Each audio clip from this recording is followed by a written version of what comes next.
ముఖాముఖి. నమస్తే అండి. ఈరోజు కనిగిరిలో ఉన్నాం. కనిగిరి నియోజక కాంగ్రెస్ ఎమ్మెల్యే అభ్యర్థిగా మన దేవరపల్లి సుబ్బారెడ్డి గారు పోటీ చేస్తున్నారు. మరి ఈ కనిగిరి నియోజకవర్గానికి సంబంధించినటువంటి అభివృద్ధి గతంలో ఏ విధంగా ఉంది అంటే ఇప్పుడు 2024 ఎలక్షన్స్ తర్వాత మీరు ఒకవేళ విజయావకాశాలు ఎక్కువగా ఉన్నట్లయితే తర్వాత ఇది కాంగ్రెస్ అధికారంలోకి వస్తే ఈ నియోజకవర్గంలో ఎటువంటి మార్పులు చోటు చేసుకుంటాయి, అలాగే ఈ నియోజకవర్గ అభివృద్ధికి ఏ విధంగా తోడ్పాటు జరుగుతుంది అనేది మనం దేవరపల్లి సుబ్బారెడ్డి గారు మనతో ఉన్నారు. వారి సమక్షంలో మనం ఉన్నాము. సో ఈ సమస్యలన్నీ వారిని అడిగి తెలుసుకుందాం. నమస్తే సార్. నమస్కారం అండి. ఎలా ఉన్నారు సార్? బాగున్నాం సార్. సో క్యాంపెయిన్ ఎలా సాగుతుంది? ఇప్పుడు క్యాంపెయిన్ బాగా ఉంది. జనాల మార్పు ప్రజల్లో గమనిస్తూ ఉన్నాం. ఈరోజు గతంలో కన్నా మేము 2014 చూసాం, 2019 చూసాం. ఈరోజు 2024లో జనాలు చాలా మార్పుని గమనించాం. మాకు విజయావకాశాలు ఎక్కువగా ఉన్నాయి, మెండుగా ఉన్నాయని చెప్పి మేము భావిస్తూ ఉన్నాం. మేము అధికారంలోకి వస్తే మేనిఫెస్టో కూడా రిలీజ్ చేయడం జరిగింది. మేనిఫెస్టో కూడా మీకు పాంప్లెట్ ద్వారా ఇవ్వమనిస్తాను, చెప్తాను. అలాగే ఈ కనిగిరి నియోజకవర్గానికి సంబంధించి సాగునీరు, తాగునీరు ఎప్పటి నుండో చూస్తున్నాం. సమస్య కొండమూరు చాంతాళ్లాగా కొనసాగుతుంది తప్ప పరిష్కారం కాలేదు. ఈరోజు కూడా కొన్ని బజార్లో మేము మిత్రులు సిపిఐ సిపిఎం వారు ఈరోజు మేడే కార్యక్రమానికి మమ్మల్ని ఆహ్వానించడం జరిగింది. ఆ కార్యక్రమానికి మేము వెళ్ళినప్పుడు ఒక రోడ్లో పోతే ప్రతి దిక్క ట్రాక్టర్లు, నీళ్ళ ట్యాంకర్లు పెట్టి రోడ్లు బ్లాక్ చేసేసారు. మోటార్ సైకిళ్ళు మనుషులు నడిచిపోవడానికి కూడా ఇబ్బందికరమైనటువంటి పరిస్థితిగా ఉంది. కనుక ఈ నీటి సమస్యని కనిగిరికి శాశ్వతంగా పరిష్కరించాలంటే దీనికి మేము సపరేట్గా కనిగిరి నియోజకవర్గానికి ఒక రిజర్వాయర్ నిర్మించి తద్వారా నీటిని ఇచ్చే ఏర్పాటు చేసేదానికి ప్రయత్నం చేస్తాం. ఇంకా సాగునీరు కూడా రైతులకి సాగునీరు కూడా ఇక్కడ సరైనటువంటి సౌకర్యం లేదు. వెలుగొండ దాన్ని కూడా రాజకీయ పబ్బం గడుపుకోవడానికి గత వైసీపీ కానివ్వండి, టీడీపీ కానివ్వండి దాన్ని కొనసాగిస్తుందో తప్పితే కంప్లీట్ చేసి ఈ యొక్క ప్రాంతానికి నీటినిచ్చేటువంటి పరిస్థితి కనపడటం లేదు. ఇక్కడ ఈ ఒక 6 మండలాలకు కూడా వెలుగొండ కానివ్వండి, సాగర్ జలాలు కానివ్వండి ఇచ్చేటువంటి ఏర్పాటు ఖచ్చితంగా మా పార్టీ చేస్తుందని చెప్పి చెప్తున్నాను. సో మిగతా పార్టీల వారు తీసుకుంటే దాదాపుగా వైసీపీ పార్టీ కానీ టీడీపీ పార్టీ కానీ తీసుకుంటే ఈ వెలుగొండ ప్రాజెక్టును హైలైట్ చేస్తారు. దాంట్లో వాటర్ వస్తుంది డెఫినెట్గా ఈ నియోజకవర్గాలకు అన్నింటికి అంటే అన్ని మండలాలకి ఈ వెలుగొండ ప్రాజెక్టు ద్వారా నీటిని సరఫరా చేస్తాము, ఖచ్చితంగా సాగునీటికి త్రాగునీటికి ఎటువంటి ఇబ్బంది లేకుండా చేస్తామని చెప్పేసి ఈ పాలకులు మాట్లాడుతున్నారు. కానీ ఇప్పుడున్న పరిస్థితి ఇక్కడ వాస్తవంగా చూస్తే వెలుగొండ ప్రాజెక్టుకు నీరు వచ్చే అవకాశం ఉందంటారా లేదంటారా? వెలుగొండ ప్రాజెక్టుకి మీరు చెప్పిన దాంట్లో 100% వాస్తవ పరిస్థితి ఉంది. వెలుగొండ ప్రాజెక్టుకి శాశ్వత జలాలు కాకుండా మిగులు జలాలు మాత్రమే దాని మీద ఆధారపడి మాత్రం చేస్తున్నారు. అలా కాకుండా శాశ్వత జలాల నుంచి తీసుకుని ఏర్పాటు చేస్తే తప్ప వెలుగొండ ప్రాజెక్టు పూర్తి చేయకుండానే దాన్ని రాజకీయ పబ్బం గడుపుకుంటూ గత 10 సంవత్సరాలుగా వాళ్ళు దాన్ని ప్రోలాంగ్ చేస్తూ వస్తున్నారు తప్పితే ఈరోజు వరకు దాన్ని వాస్తవమైనటువంటి జనాలకు పనిచేస్తే అక్కర తీరిపోయిందనే నిర్ణయం ఉంటుందేమో. కానీ ఈరోజు దాన్ని పూర్తిగా చేయకుండా దాన్ని అలా అడ్డం పెట్టుకొని రాజకీయ పబ్బం గడుపుకున్నటువంటి టీడీపీ, వైసీపీ పార్టీలకి ప్రజలు గుణపాఠం చెప్పి ఈ రోజైనా నిజాలను తెలుసుకొని నిజంగా వాళ్ళకి ప్రజాస్వామ్యబద్ధంగా పాటుపడేటువంటి కాంగ్రెస్ పార్టీకి వాళ్ళు ఓట్లేసి ఆశీర్వదిస్తారని ఆశిస్తూ ఉన్నాం. తర్వాత ఇంకొక ప్రధానమైనటువంటి సమస్య ఈ నియోజకవర్గం తరపు నుంచి మనం మాట్లాడుకుంటే ఫ్లోరైడ్కు సంబంధించి ఫ్లోరైడ్ వాటర్. సో దీన్ని ఎలా అధిగమిస్తారు? ఇక్కడ దీన్ని అధిగమించి తర్వాత మంచినీటి సౌకర్యం ఏ విధంగా కల్పిస్తారు? ఫ్లోరైడ్ సమస్య ఉంది. గ్రౌండ్ వాటర్ కూడా ఈరోజు నేను విన్న మాటలు ఏంటంటే 1000 అడుగుల్లో లోపలికి వెళ్ళిపోయింది. బోర్లు వేస్తే 1000 అడుగులు అంటే ఖచ్చితంగా మన భూగర్భం నుంచి 150 అడుగులు కిందకు పోతే వాటిని తాగునీరుగా పనికిరావు. ఫ్లోరైడ్ అంటే కొంత 200, 250, 300 అడుగుల వరకు వ్యవసాయానికి పనికి వస్తుంది. నేను రైతు కుటుంబం నుంచి వచ్చాను కనుక 1000 అడుగుల నుంచి వస్తున్నాయి కాబట్టి ఆ నీరు ఖచ్చితంగా ఫ్లోరైడ్ ఉంటుంది, వాడుకకు పనికిరావు. కనుక మేము సాగర జలాలను ఇక్కడ ప్రాజెక్టు చేసి సాగర జలాలను ఇచ్చినప్పుడు గ్రౌండ్ వాటర్ కూడా పెరిగే అవకాశం ఉంది. దాని ద్వారా సాగునీరు కానీ తాగునీరు కానివ్వండి దాని ద్వారానే దాహార్తి తీర్చేటువంటి పరిస్థితి ఉంది. ఓకే. తర్వాత ఇంకొక ప్రధానమైనటువంటి సమస్య రైల్వే లైన్. దాదాపుగా శ్రీకాళహస్తి నుంచి నడుకుడి వరకు రైల్వే లైన్ ఎప్పటి నుంచో అనుకుంటున్నారు ఇది పూర్తి చేయాలని చెప్పేసి. ఏ ప్రభుత్వం వచ్చినా కూడా ఇంతవరకు అయితే పూర్తి కాలేదు. మరి దీని మీద ఎటువంటి స్పందన మీకుంది? ఈ యొక్క రైల్వే లైన్ గురించి ప్రతి బడ్జెట్లో కూడా కొత్త రైళ్లు దానికి సంబంధించినటువంటి బడ్జెట్లు పెట్టడం, దీన్ని మేము చిన్నపిల్లలప్పటి నుంచి సర్వే జరిగింది పొదిలి మీదుగా మేము అప్పుడు తిరిగేటప్పుడు చూస్తే చాలా కాలం అంటే దగ్గర దగ్గర దీన్ని అప్పట్లో మళ్ళీ దాన్ని రీఎస్టిమేషన్ చేయడం రీసర్వే చేయడం జరుగుతుందేమో, కానీ నాకు తెలిసి 40-45 సంవత్సరాల క్రితం నుండి ఈ రైల్వే లైన్ అనేది జరుగుతూ ఉంది. కానీ ఇప్పటికి కూడా ఈ మోడీ ప్రభుత్వం దాన్ని అంతంత మాత్రంగా కానీ సరిపోయినటువంటి నిధులు ఇవ్వకుండా దాన్ని ఏదో పబ్బం గడుపుకుంటూ ప్రతి ఎలక్షన్కి 2019 కానివ్వండి, 14 కానివ్వండి, 24 కానివ్వండి ఎప్పటికి కంప్లీట్ చేయకుండా దాన్ని అలా చూపిస్తూ ఏదో చేస్తున్నారు తప్పితే దాని యొక్క స్పీడ్ అందుకోవడం లేదు. త్వరితగతిన చేద్దాం అన్నటువంటి ఉద్దేశం కేంద్ర ప్రభుత్వానికి లేదండి. ఓకే, ఈ 2024 సంవత్సరంలో మీరు డెఫినెట్గా కాంగ్రెస్ విజయం సాధిస్తే ఈ రైల్వే లైన్ పూర్తి చేసే అవకాశం ఉందంటారా? ఖచ్చితంగా ఉందండి. రైల్వే లైన్కి ప్రాధాన్యత ఇచ్చి దీన్ని త్వరితగతిన పూర్తి చేసే దానికోసం మా ప్రభుత్వం, కేంద్ర ప్రభుత్వం త్వరితగతిన పూర్తి చేసి ఈ యొక్క ప్రజల ఇబ్బందుల్ని దిద్దుకునేటువంటి అవకాశం ఉంది. తర్వాత ఈ వలసలు వెళ్తున్నారు. ఈ నియోజకవర్గంలో ఎక్కువగా వలసల పర్వం కొనసాగుతూ ఉంది. అంటే దాదాపుగా నిరుద్యోగ సమస్యకు సంబంధించి సో మరి ఎంప్లాయ్మెంట్ పెంచే అవకాశం ఏమైనా ఉందంటారా ఇప్పుడు? అంటే దాదాపుగా వైసీపీ కానీ టీడీపీ కానీ, అంటే వైసీపీ ఇప్పుడు పాలనలో ఉంది కానీ ఆ సమస్యను అధిగమించలే. వాళ్ళు ఏదో హామీలు ఇస్తున్నారు కానీ ఇప్పటి వరకు నిరుద్యోగ సమస్య తీర్చింది లేదు. మరి ఇప్పుడు దీని మీద మీరు ఏ స్టెప్ తీసుకోబోతారు, ఏం మాట్లాడతారు? మీరు చెప్పిన దాంట్లో బాధాకరమైన విషయం కూడా దాగి ఉందండి. నేను బెంగళూరు వెళ్ళినప్పుడు చూస్తే ఎక్కడ ఈ 600 రూపాయలు కూలీ చేసుకుని ఇసుకెత్తిపోయేసేవాళ్ళు కానివ్వండి, సైడు డ్రైన్స్ బాగు చేసేవాళ్ళు కానివ్వండి, కనిగిరి ప్రాంతం, కనిగిరి నియోజకవర్గం ఉన్నటువంటి ప్రజలు ఇటు బెంగళూరులో పోయి పొట్టచేత పట్టుకుని పోయి బతుకుతున్నారు. అలాగే హైదరాబాదు, చెన్నై రకరకాల సిటీస్కి పోయి ఏదో వాళ్ళు ఈ బేల్దారి పని దగ్గరనో వాచ్మెన్లుగా మారి రైతులు ఒకప్పుడు గౌరవంగా బతికినటువంటి రైతు కుటుంబాల నుంచి వచ్చినటువంటి ఈ రైతులు అక్కడ పోయి వాళ్ళు చూసినప్పుడు నాకు చాలా బాధ అనిపించింది. నేను హైదరాబాద్ వెళ్తూ ఉంటాను, ఇటు బెంగళూరు వెళ్తూ ఉంటాను. చూసినప్పుడు అడుగుతాను వాళ్ళు, నాకేం బెంకం లేదు వాళ్ళ దగ్గర కూర్చొని, ఏంటయ్యా మీ జీవన శైలి ఏంటి, మీరు ఎక్కడి నుంచి వచ్చారు ఏందన్నప్పుడు మేమంతా రైతులం అయ్యా, నేను వ్యవసాయదారుండే, నేను వ్యవసాయం చేసేటువంటి మాకు ఎద్దులు ఉండేవి, ట్రాక్టర్లు ఉండేవి. ఈ రకంగా వ్యవసాయం నష్టం రావడం వల్ల, భూగర్భ జలాలు ఇంకిపోవడం వల్ల, ప్రభుత్వాలు మా పట్ల సరైనటువంటి సానుకూల పరిస్థితి చేయకపోవడం వల్ల మేమంతా ఈ రకంగా వలసలు వచ్చామని చెప్పే పరిస్థితి ఉంది. వాళ్ళందరూ కూడా ఓటర్లుగా చూస్తున్నారు తప్పితే వీళ్ళు వైసీపీ వాళ్ళు, టీడీపీ వాళ్ళు ఈరోజు లెక్కలు వేసుకొని ఇదిగో హైదరాబాద్ ఎంతమంది ఉన్నారు, ఇక్కడ ఎంతమంది ఉన్నారు అని లెక్కలు వేసుకొని వాళ్ళకి బస్సులు పెట్టి తీసుకొని ఓట్లు వేపించి మళ్ళీ పంపిస్తున్నారు తప్ప వాళ్ళకి శాశ్వతంగా ఇక్కడ జీవించే విధానానికి వాళ్ళు ఇక్కడ వాళ్ళ పొట్ట పోసుకోవడానికి ఎలాంటి అవకాశం లేకనే పొట్ట చేత పట్టుకొని రకరకాల సిటీలకు వెళ్ళిపోయి బతుకుతూ ఉన్నారు. దీనికి మేము నిర్ణయాల్ని సాగునీరు వచ్చినప్పుడు ఇక్కడ ఉన్నటువంటి మంచి పొలాలు, ఎర్ర పొలాలు ఉన్నాయి, రాతికాలక నేలలో కూడా మనకి హార్టికల్చర్ పైర్లు, ఉద్యానవనానికి సంబంధించినటువంటి అన్ని పంటలు పండుతాయి.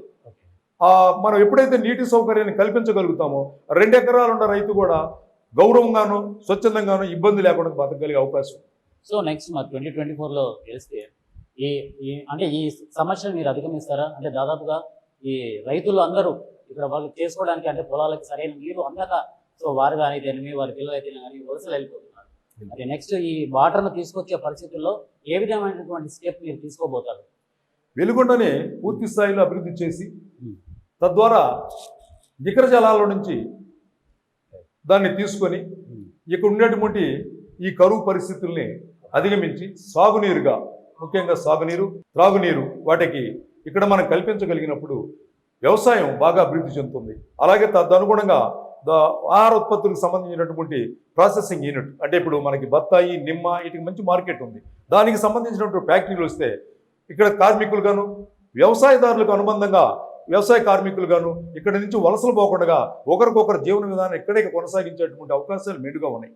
సో ఇంకొక ప్రధానమైనటువంటి సమస్య మీ నియోజకవర్గంలో వైద్య రంగ పరంగా కానివ్వండి, విద్యారంగ పరంగా కానివ్వండి, సో ఎటువంటి సమస్యలు ఉన్నాయి ఇప్పుడు? అంటే దాదాపుగా గత ప్రభుత్వంలో, వైసీపీ ప్రభుత్వంలో దాదాపుగా ఈ విద్యారంగానికి సంబంధించి నాడు నేడు తర్వాత ఇటువంటివన్నీ బాగా చేశామని చెప్పేసి వాళ్ళు పాలకులు మాట్లాడుకుంటున్నారు. అలాగే వైద్య రంగంలో అంటే ఈ హాస్పిటల్కు సంబంధించి ఎటువంటి అభివృద్ధి కార్యక్రమాలైనా ఇక్కడ జరిగాయంటారా మీ నియోజకవర్గంలో? ప్రభుత్వ హాస్పిటల్ గురించి మనం మాట్లాడుకున్నప్పుడు రాజశేఖర రెడ్డి గారు ఉన్నప్పుడు ప్రభుత్వ హాస్పిటల్కి పోతే వాళ్ళకి మంచి వైద్యం జరిగింది అనేటువంటి నమ్మకం ఉంది.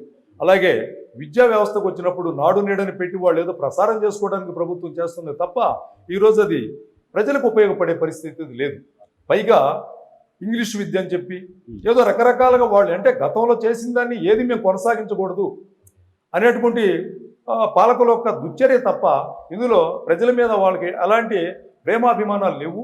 కనుక ఆ 2 విషయాల్లో కూడా ఈ ప్రభుత్వాలు రెండు కూడా గత 5 సంవత్సరాలు కానివ్వండి, ఇప్పుడు 5 సంవత్సరాలు జగన్మోహన్ రెడ్డి పాలన కానివ్వండి, పూర్తి స్థాయిలో వాళ్ళు ఈ విషయాల్లో వెనకబాటుతనానికి గురయ్యి వాళ్ళు ఏదో చెప్పుకోవడానికి తప్ప, ప్రసారం చేసుకోవడం తప్ప ఈ ప్రజలకు అందుబాటులోకి ఆ రెండు విషయాలు కూడా సంతృప్తికరమైనటువంటి ఇది రాలేదని నా ఉద్దేశం. సో సంక్షేమ పథకాలు తీసుకుంటే దాదాపుగా నవరత్నాలు అంటే నవ మోసాలు అని చెప్పేసి టీడీపీ నాయకులు మాట్లాడుతున్నారు. దీనికి సంబంధించి మరి నవరత్నాలు అంటే నవ మోసాలైనా, లేకపోతే ఏ సంక్షేమ పథకం తీసుకున్నా కూడా వాళ్ళు ఊదరగొట్టున్నారు తప్పించి ఎటువంటి ఈ పథకాలు అందరికీ చేరలేదు, దీంట్లో అవకతవకలు కూడా జరిగాయని చెప్పేసి ప్రజల్లో కూడా ఒక వాదన ఉంది. దీని గురించి మాట్లాడతారు. నవ మోసాలని చెప్పక తప్పదు. కారణం ఏంటంటే వాడు ఎక్కడ కూడా వాటిని మేము ఇది చేశాము అని చెప్పుకునే పరిస్థితి లేదు. ఎంతసేపటికి ఏదో అవ్వాతాతలు ఓటేయండి, మేము రాకపోతే వాళ్ళు డబ్బులు ఇవ్వరు, పెన్షన్లు ఇవ్వరు అనేటువంటి ఏదో చెప్తున్నారు తప్పితే ఈ కార్యక్రమం పూర్తి స్థాయిలో ప్రభుత్వ ప్రసార కార్యక్రమం తప్ప, ఓట్ల కార్యక్రమంగా మార్చుకునే కార్యక్రమం తప్ప ప్రజలకి ఏమంత ఒరిగింది లేదు. పైపెచ్చు ఈ మద్యం ఏరులై పారుతూ ఉంది. ఆ మద్యం విషయానికి వచ్చినప్పుడు వాళ్ళు ఇచ్చిన పథకానికి ఒకవేళ ఏదైనా వాళ్ళ కుటుంబానికి ఏదో ఒక రోజువారీ లేకపోతే ఒక ఇంట్లో ఒక యుద్ధంతువో లేకపోతే వృద్ధుడు ఉన్నప్పుడు ఆ డబ్బులు 4,000 ఒకసారి వస్తే రోజువారీ 1,000 రూపాయలు ఈ యొక్క మద్యానికి వెళ్ళిపోతున్నటువంటి వాస్తవం. దాని ద్వారా అనేక రకాల అనారోగ్యాలకు గురి అవుతూ ఉన్నారు. చాలా సందర్భాల్లో జగన్ గారు 2024 ఎలక్షన్స్కి మేము వచ్చే ముందర మద్యపానం పూర్తిగా నిషేధం చేసే మిమ్మల్ని ఓట్లు అడుగుతామని చెప్పేసి పలు సందర్భాల్లో పలు బహిరంగ సభలు కూడా మాట్లాడినట్టు. మరి ఇప్పటికీ మద్యపాన నిషేధం జరగలేదు. మరి దీని గురించి మీ మాట? మద్యపానం జరగలేదు. ఆయన వీడియోలు ఈ మధ్య కూడా కొత్తగా దాన్ని చేస్తున్నారు. మద్యము పూర్తి స్థాయిలో నిషేధించి తర్వాత మేము వచ్చి ఓట్లు అడుగుతాం 2024 అన్నట్టు మాట వాస్తవం. మరి దాన్ని వాళ్ళు జ్ఞాపకం చేసుకోవాలి. జనాలు మర్చిపోతారులే అని అనుకుంటున్నారు. ప్రజలు దీని మీద నిలదీయాలి. మీరు నిషేధించి మా దగ్గరికి రండి, లేదు రాకూడదు, మీరు మద్యాన్ని నిషేధించకుండా మద్యాన్ని ఏరులై పారుతూ ఉన్నాయి, మంచినీళ్ళు ఇవ్వట్లేదు కానీ మద్యం ఇస్తున్నారు అనేటువంటి విషయాన్ని ప్రజలు కూడా నిలదీయాలని చెప్పి నేను ఈ సందర్భంగా మీ ద్వారా కోరుతూ ఉన్నాను. సో కాంగ్రెస్ పార్టీని తీసుకుంటే ఏపీ రాష్ట్రాన్ని రెండుగా చేసేసి రెండుగా విడదీసి తెలంగాణ ఏపీ చేసి పడేశారు. బట్ ఇప్పుడు పూర్వ వైభవం సంతరించుకుంటుంది అనే ఐడియా మీకుందంటారా? అంటే పూర్తిగా వస్తుందంటారా? డెఫినెట్గా 2024 ఎలక్షన్స్లో పూర్వ వైభవం కాంగ్రెస్ పార్టీకి తిరిగి వస్తుంది అంటారా? పూర్వ వైభవం వస్తుందనే మేము భావిస్తూ ఉన్నాము.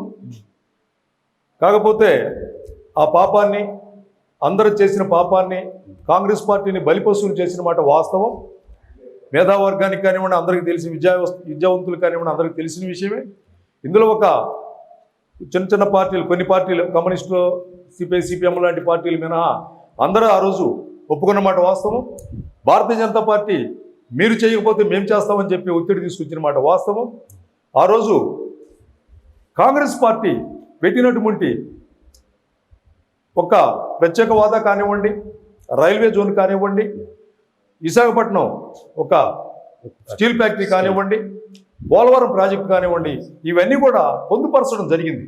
పొందుపరిచిన తర్వాత ప్రభుత్వం మా చేతిలో లేకపోవడం వల్ల అమలుపరచండి అని చెప్పి అరవాల్సిన పరిస్థితి కాంగ్రెస్ పార్టీకి వచ్చింది. అంటే పెట్టినటువంటి వాటిని వాళ్ళు నిబంధనలకు తిలోదకాలు ఇచ్చి వాటిని అమలుపరచకుండా కాంగ్రెస్ వాళ్ళు చేయలేదు, వాళ్ళు చేయొచ్చు కదా అన్నారు. మా దగ్గర అధికారం లేదు. తదుపరి వచ్చిన వాళ్ళు అమలు చేయాల్సినటువంటి ఈ బీజేపీ ప్రభుత్వం దుర్మార్గమైన ఆలోచన చేసి అమలుపరచకుండా ఆ నెపాన్ని కూడా కాంగ్రెస్ పార్టీ మీదకి నెట్టింది. సో ప్రధానంగా ఇప్పుడు మేనిఫెస్టోలో ఏం చేస్తారు కాంగ్రెస్ పార్టీ? మా మేనిఫెస్టో ఇప్పుడు ప్రధానమైనటువంటి అంశం పెద్దపీట ఏ అంశానికి మీరు వేశారు మేనిఫెస్టోలో? వ్యవసాయ రంగానికి ప్రాధాన్యత ఇస్తున్నాం. అట్లాగే పేద కుటుంబాలకి ఇచ్చేటువంటి వ్యవసాయ రుణాలు ఏమైనా ఉంటే 2 లక్షల రూపాయలు మేము రుణమాఫీ చేస్తూ ఉన్నాం. అట్లాగే మా మేనిఫెస్టో ఉన్నటువంటి అన్ని అంశాలను కూడా చూసే తప్పకుండా మేము అమలు చేసేదానికోసం నిబద్ధతతో పనిచేస్తాం. అట్లాగే మేము కర్ణాటకలో కానివ్వండి, ఈరోజు తెలంగాణలో కానివ్వండి, మేము ఇచ్చిన హామీలన్నీ కూడా అమలు పరుస్తూ ఉన్నాం. ఇప్పుడు ఈ ప్రభుత్వాల్లాగా హామీలు ఇచ్చి గట్టెక్కిన తర్వాత ప్రజల్ని మోసం చేసే ఆలోచన కాంగ్రెస్ ప్రభుత్వానికి లేదని చెప్పి మీ ద్వారా నేను ఒకసారి మనం చేసుకుంటూ ఉన్నాను. శర్మిల రాకతో కాంగ్రెస్ పార్టీ ఏ విధంగా ఉంది పరిస్థితి? శర్మిల మేడం రాకతోటి వాస్తవమైనటువంటి వైఎస్ రాజశేఖర రెడ్డి గారి వారసురాలుగా కాంగ్రెస్ పార్టీకి పునర్జీవం వస్తుందని మేము భావిస్తూ ఉన్నాం. అట్లాగే గతంలో కన్నా పార్టీ చాలా మెరుగ్గా ఉంది. ఈరోజు ఆమె రావటం చాలా మేలు జరుగుతుంది. అలాగే ఇక్కడ కొన్ని నియోజకవర్గాల్లో తొందరపాటు నిర్ణయాలుగా ఇచ్చినటువంటి సీట్లు కూడా బీఫారాలు ఇచ్చి నామినేషన్ వేసినటువంటి వాళ్ళని కూడా కొంతమంది రీకాల్ చేసి మళ్ళీ కొత్త వ్యక్తుల్ని మేము నియమించడం జరిగింది. అందులో భాగంగా నేను ఈ నియోజకవర్గానికి కూడా వచ్చాను. ఫస్ట్ లిస్ట్లో నేను లేను కనుక సిరిమళ మేడం గారి యొక్క ఆధ్వర్యంలో పార్టీ పూర్తి స్థాయిలో బలపడిద్దనేటువంటి నమ్మకం మా కార్యకర్తలకు అందరికీ కూడా ఉంది. సో ఈ నియోజకవర్గంలో మీ గెలుపు అవకాశం ఏ విధంగా ఉందంటారు? గెలిచే అవకాశం ఉంది. ముక్కోణం త్రికోణం మంచి మేము పోటీ ఇవ్వగలుగుతాం. ఇక్కడ ఉండేటువంటి ముస్లిం సోదరులు కానివ్వండి, సిపిఎం, సిపిఐ, హమ్ ఆద్మీ, క్రిస్టియన్ సోదరులు కానివ్వండి, మైనార్టీ, తర్వాత ఉండేటువంటి దళిత, గిరిజన, రైతు వీళ్ళందరూ కూడా కాంగ్రెస్ పార్టీ సైడ్ చూస్తూ ఉన్నారు. దాన్ని ఓటుగా మార్చుకునే దానికోసం మేము ప్రయత్నం చేస్తూ ఉన్నాం. అందరికి కూడా వెళ్ళిపోతుంది. కాకపోతే జగన్మోహన్ రెడ్డి ప్రభుత్వం ఎవరితో మాట్లాడితే ఏ రేషన్ కార్డు తీసేస్తుందో, ఏ ఒక్క పెన్షన్ తీసేస్తుందో అనేటువంటి భయంతో మాత్రమే ఉన్నారు తప్పితే ఇప్పుడు మాకు అందరూ కూడా బాగా సహకరిస్తున్నారు. అలాగే అధికారుల్లో కూడా మంచి స్పందన ఉంది. కాకపోతే వాళ్ళు ఉద్యోగాలు చేస్తున్నారు కాబట్టి వాళ్ళు బయటకు వచ్చి ఏం చేయలేరు. అందరూ కూడా బాగానే కోఆపరేట్ చేస్తూ ఉన్నారు. కనుక మేము గెలుస్తామని చెప్పి భావంతో ఉన్నాం. సో అన్ని సామాజిక వర్గాలకు సమన్యాయం చేకూరుస్తారా మీరు విజయం సాధిస్తే? ఖచ్చితంగా మాకు ఇక్కడ కుల మతాలతో సంబంధం లేనటువంటి కుల మతాలు కానివ్వండి, ఇంకో వర్గాలు కానివ్వండి, లేకపోతే ఇంకోటి కానివ్వండి, ఎప్పుడు కూడా కాంగ్రెస్ పార్టీ భుజాన్ని వేసుకొని మయ్యదు. ఎప్పుడు కూడా అందరూ అన్ని కులాలు ఉండాలి, అన్ని మతాలు ఉండాలి, స్వేచ్ఛగా బతికేటువంటి భారతదేశం కావాలంటే ఖచ్చితంగా కాంగ్రెస్ పార్టీ మాత్రమే ప్రభుత్వాన్ని ఏర్పాటు చేసినప్పుడు మాత్రం అందరూ స్వేచ్ఛగా ఉండగలుగుతారు. ఈరోజు చాలామంది అభద్రతా భావంతో బ్రతుకుతున్నారు తప్ప స్వేచ్ఛగాను పడుకొని రాత్రులు 8 గంటలు నిద్రపోయేటువంటి జనాలు ఆంధ్రప్రదేశ్లో చాలా తక్కువ మంది ఉన్నారని చెప్పడంలో ఎలాంటి అతిశయోక్తి లేదు. సో కేంద్రంలో ఈసారి 2024 అంటే దాదాపుగా కేంద్రంలో ఓవరాల్గా తీసుకుంటే కేంద్రంలో కాంగ్రెస్ అవకాశం ఉంది.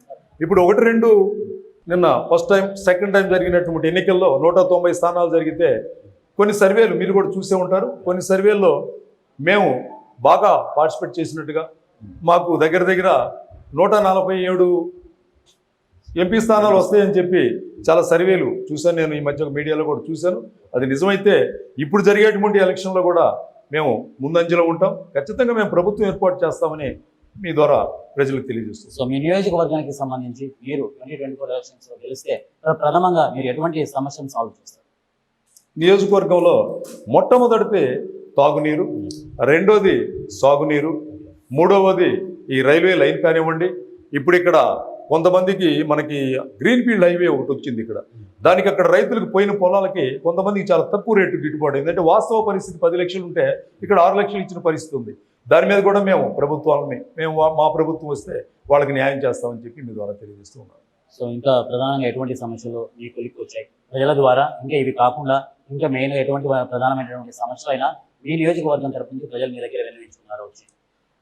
మాకు ఇక్కడ ముఖ్యంగా త్రాగునీరు, సాగునీరు, ఈ రైల్వే ఒక లైను స్లో కావటం, ఇవి కాకుండా ఇక్కడ హాస్పిటల్, ఎడ్యుకేషన్ దీనికి సంబంధించిన కూడా ఇంకా నేను లోపలికి వెళ్ళాలి. కొద్ది టైంలో వచ్చాం కాబట్టి మాకు 10-11 రోజులు కాబట్టి ఎడ్యుకేషనల్ ఇన్స్టిట్యూషన్స్ ఇక్కడ లేక వలసలు వెళ్ళే పరిస్థితి కూడా దాపురించిందని చెప్పేసి అవును. ఇక్కడ అప్పుడు సంబంధించినటువంటి ఇది గతంలో ఇక్కడ ఒక ల్యాండ్ కూడా సేకరించారు. గ్రామం పేరు నాకు సరిగ్గా ఐడియా రావట్లేదు. అక్కడ ల్యాండ్ సేకరించి తదుపరి దాన్ని ఊసెత్తకుండా వదిలేశారు. అంటే ఎలక్షన్ వచ్చినప్పుడు ఏదో చెప్పుకుంటారు వాళ్ళు, కానీ పేపర్లో రాసుకుని ఆయన ఎలక్షన్ అప్పుడు చెప్తారు, తర్వాత దానికి సంబంధించింది ఉండదు. విద్యా వ్యవస్థకు సంబంధించింది కానివ్వండి, వైద్యానికి సంబంధించింది కానివ్వండి, ఖచ్చితంగా మేము అధికారంలోకి వస్తే వాటిని కూడా మేము ఎంతగానో మెరుగ్గాను ప్రజలకు అందుబాటులోకి తీసుకుపోయేటువంటి ప్రయత్నం చేస్తాం. తర్వాత ఇప్పుడు కాంగ్రెస్తో సిపిఐ, సిపిఎం కూటమిగా ఏర్పడి ఇవి 2024 ఎలక్షన్స్ బరిలో పోటీ చేయబోతుంది కాబట్టి ఓటింగ్ శాతం ఏ విధంగా ఉంటుంది? పెరిగే అవకాశం ఉందంటారా? ఓటింగ్ శాతం గతంలో అయితే చాలా తక్కువ వచ్చింది. మా మిత్రుడు ఇప్పుడు వేరే పార్టీలోకి వెళ్ళిపోయాడు. గతంలో పేరు చెప్పడం నాకు కూడా ఇష్టం లేదు. అయితే దానికి మా యొక్క ఇది ఖచ్చితంగా చాలా చాలా రెట్లు మేము పెరుగుతామని మాకు ఈరోజు సిపిఐ, సిపిఎం మేడే సందర్భంగా వాళ్ళ మిత్రులతో కలవడం జరిగింది. ఆ కార్యక్రమంలో నేను పాల్గొన్నాను. తదుపరి మేము అనూహ్యంగా అంటే మేము ఓటింగ్ శాతంలో గెలుపుకు దగ్గరికి వెళ్తామని గెలుస్తామనేటువంటి ధీమాతో ఉన్నాం. Thank you so much. మీ విలువైన సమయాన్ని మా ఛానల్ అందించినందుకు మరోసారి ధన్యవాదాలు. సో ఈరోజు కనిగిరి నియోజకవర్గానికి సంబంధించి అభివృద్ధి కార్యక్రమాలు ఏ విధంగా ఉన్నాయి, వాటి సమస్యలు ఏ విధంగా ఉన్నాయి, తర్వాత 2024 ఎలక్షన్స్ లో కనిగిరి నియోజకవర్గం నుంచి ఈ కాంగ్రెస్ పార్టీ గెలిస్తే మేము ఎటువంటి అభివృద్ధి పథంలో నడిపిస్తామని చెప్పేసి దేవరపల్లి సుబ్బారెడ్డి గారి సమక్షంలోనే వారి మాటలు వినిపించారు. సో కెమెరా పర్సన్ శ్రీనివాస్తో అర్జున్. ముఖాముఖి